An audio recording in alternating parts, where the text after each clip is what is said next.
Welcome. Today we'll find the derivative of a complex trigonometric function. Let's look at our function, f of x equals secant x divided by 1 plus tangent x.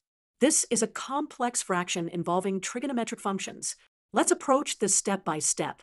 First, let's recall that secant x is equal to 1 over cosine x.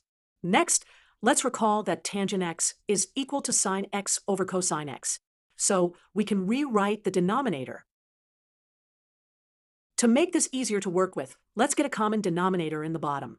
We multiply both terms by cosine x over cosine x. Now, we can simplify this complex fraction by multiplying by the reciprocal. This simplifies to 1 over cosine x plus sine x. Now, we can find the derivative using the quotient rule. Remember, the derivative of 1 over u is negative u prime over u squared. In our case, u equals cosine x plus sine x, and u prime equals negative sine x plus cosine x. Therefore, our final answer is the negative of that, which gives us sine x minus cosine x over the quantity cosine x plus sine x squared. And that's our derivative.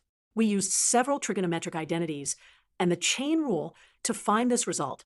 Thanks for watching.